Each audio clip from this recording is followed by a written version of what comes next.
Hello বন্ধুরা, good morning সবাইকে। কেমন আছেন সবাই?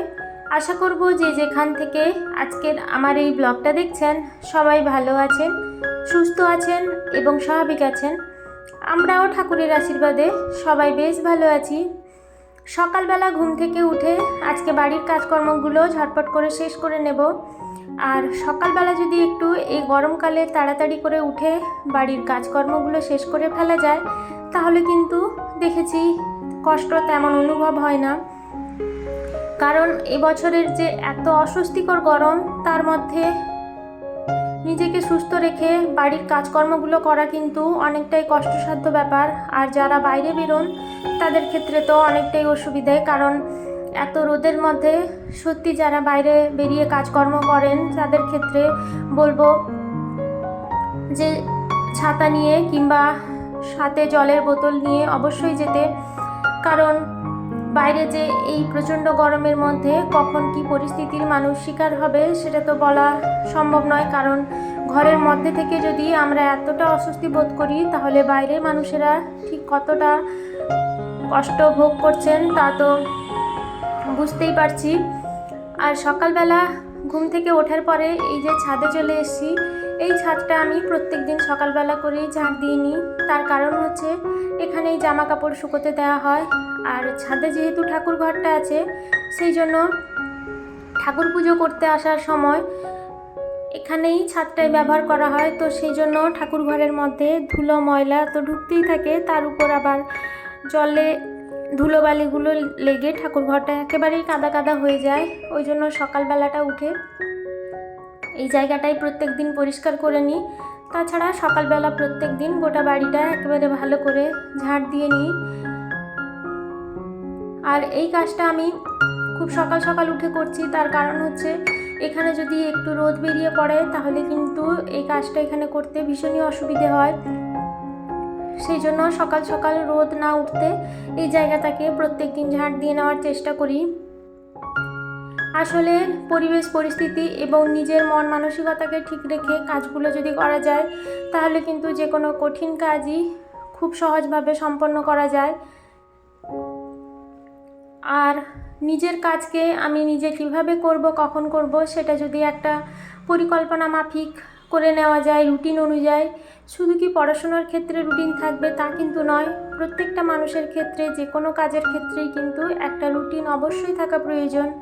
যে আমি কোন কাজটা কখন করব, কোন কাজটার পরে কোন কাজটা করব এবং কিভাবে করব, সেটা যদি আমরা প্রত্যেক দিন রাত্রে ঘুমোতে যাওয়ার আগে কিংবা ঘুম থেকে ওঠার আগে 5-10 মিনিট একটু নিজের মতো করে পরিকল্পনা করে নিয়ে কাজকর্ম শুরু করি তাহলে কিন্তু সেই কাজগুলো করতে তেমন কোনো অসুবিধা হয় বলে আমার মনে হয় না। আমার তো এটা মনে হয়, কিন্তু কার কি মনে হয় সেটা অবশ্যই আমাকে কমেন্ট করে জানাবেন। তো ছাদে ঝাড় দিয়ে চলে এসেছি নিচে। কালকে রাত্রের যে এঁঠো বাসনগুলো ছিল ওগুলো মেজে ধুয়ে গামলার মধ্যে উপর করে দিয়েছিলাম। তো সকালে এগুলো জল ঝরে গেছে, এবার এগুলোকে বাসন রাখার র্যাকে রেখে দেব। আর এই যে সকালবেলা ঘুম থেকে ওঠার পরে নিচে একটু গেছিলাম, প্রত্যেকদিন সকালবেলা করে নিচে যাই, কারণ এঁঠো যে ময়লাগুলো রাত্রেবেলা থাকে ওগুলো নিয়ে একেবারে সকালে ফেলে দিয়ে আসি ঘুম থেকে ওঠার পরেই। কারণ রান্নাঘরে এঁঠো ময়লা থাকা একেবারেই ভালো লক্ষণ নয়। তো সেটা এঁঠো ময়লা ফেলার যে কৌটোটা থাকে সেটা প্রত্যেক দিন রাত্রেবেলা করে বাইরে বের করে রাখার চেষ্টা করি। এরপর ওটাকে নিয়ে সকালবেলায় ফেলে দিয়ে আসি। তো গিয়ে দেখি সজনে গাছে কি সুন্দর সবুজ সবুজ পাতা বেরিয়েছে, নরম নরম। তো সেটা লোভ সামলাতে না পেরে 4-5টা ডাল ছিঁড়ে নিয়ে এসেছি। তো সেটাই আজকে ভাবছি ভাজা করব। আর আমার বরাবরই একটু শাক খাওয়ার ভীষণই ঝোঁক, কারণ আমার বাপের বাড়ি যেহেতু একেবারে গ্রামে, তো সেই জন্য আমি ছোট থেকে দেখেছি যে আমার বাড়িতে একটাও এমন দিন নেই যে সেদিন শাক রান্না হয়নি।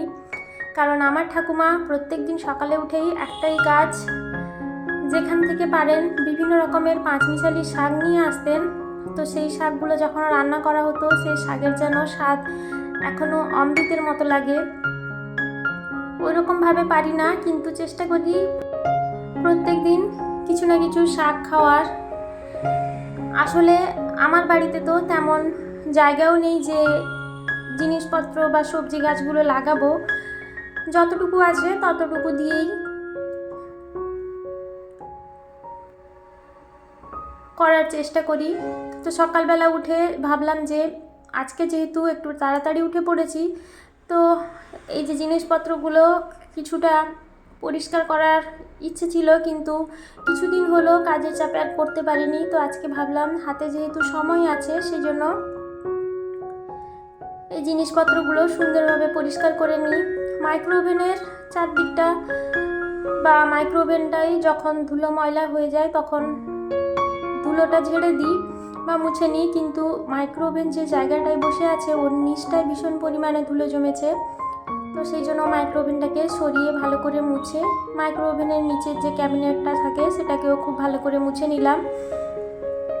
এবার ফ্রিজটা মুছে নেব, ফ্রিজের উপরটা ভালো করে মুছে নেব, কারণ ফ্রিজের ভেতরটা আমার তেমনভাবে ময়লা হয় না, যেহেতু ওর মধ্যে আমি ম্যাট পাতিয়ে রেখেছি। তো যখনই দেখি যে কোনো কিছু ময়লা ওখানে পড়ে গেছে কিংবা খাবার ঝোল টোল পড়ে গেছে, তাহলে সঙ্গে সঙ্গে ম্যাটটাকে বের করে ধুয়ে মুছে আবার ওখানে পাতিয়ে দিই। সেই জন্য ফ্রিজটা তেমনভাবে আমার ময়লা হয় না ভেতরের দিকটা। উপরের দিকটা একটু ময়লা হয়ে যায় বারে বারে, ওটাকেই পরিষ্কার করে নিই। কারণ এখন গরমকাল, ছেলে তো এসেই প্রায় ফ্রিজের কাছেই বায়না ধরে, মা এর মধ্যেই আইসক্রিম আছে, তুমি আমাকে একটা আইসক্রিম বের করে দাও। সে আইসক্রিম থাকুক আর না থাকুক। তো সেই জন্য একটা কাপড় নিয়ে, শুকনো একটা কাপড় দিয়ে ভালো করে মুছে নেব।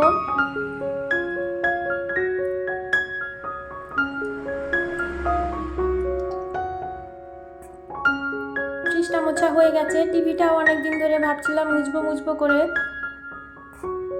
উপরের দিকটা তো তেমনভাবে ময়লা ধুলো হয়নি, ভেতরে মানে ওর পেছনের দিকটা দেখছি খুব বেশি ময়লা জমে আছে। আগে এই উপরের দিকটা পরিষ্কার কাপড় দিয়ে একটু মুছে নিচ্ছি, তারপরে পেছনের দিকটা মুছবো। কারণ পেছনের দিকটা মোছার পর এই কাপড় আর অন্য কোথাও দেওয়া যাবে না, কারণ ভীষণই ময়লা হয়ে যাবে। আসলে এই কাজগুলো করতে গেলে একটু ধৈর্য আর একটু হাতে সময় নিয়ে করতে হয়।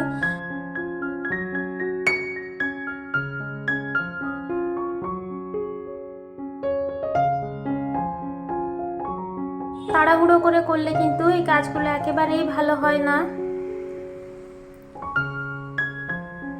এবার ঘরের মধ্যে চলে এসেছি, ছেলেকে ঘুম থেকে তুলে, মানে সকালবেলাও একটু ঘুম থেকে উঠে পড়েছিল, এবার ওকে একটু খাইয়ে দিয়ে আবারও দোলনায় ঘুমিয়ে গেছে। তো এবার ঘরের পর্দাগুলো সরিয়ে দিচ্ছি, কারণ সকালবেলা করে যদি একটু আলো হাওয়া ঘরের মধ্যে চলাচল করে তাহলে ভালো হয়।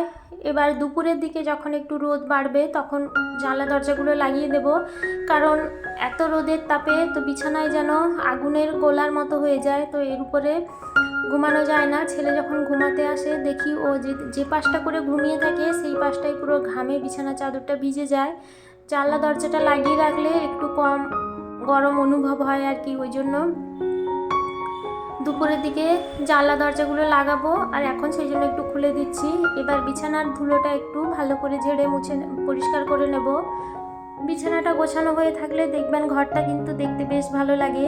আর বিছানা যদি অগোছালো হয়ে পড়ে থাকে তাহলে সেই ঘরটা আপনি যতই গুছিয়ে রাখুন না কেন, সেই ঘরটা কিন্তু একেবারে গোছানো মনে হবে না। বিছানাটা গোছানো আমার হয়ে গেছে। বাইরের সমস্ত ঘর দুয়ার মোছা কমপ্লিট হয়ে গেছিলো। ছেলে যেহেতু এখানে ঘুমিয়েছে ওই জন্য এই ঘরটা মোছা বাকি ছিল, এবার এই ঘরটাই মুছে নেব। সকালবেলা তো গোটা বাড়ি ঝাড় দিয়ে নিয়েছি। আর অন্যান্য দিন ছেলে ঘুমিয়ে থাকলেও আমি ঘরটা মুছে নিই, যেহেতু ফ্যান চলে তো ও বুঝতে পারে না আওয়াজটা। আর ও ঘুমিয়ে থাকলে খাটের নিচটা আমি ঠিক করে মুছতে পারি না, কারণ একটু খাটের যদি লেগে যায় তাহলে ও চট করে ঘুম ভেঙে যায়। ও যেহেতু ঘুমিয়ে নেই এখন, সেই জন্য খাটের নিচটাও খুব ভালো করে পরিষ্কার করে মুছে নিচ্ছি।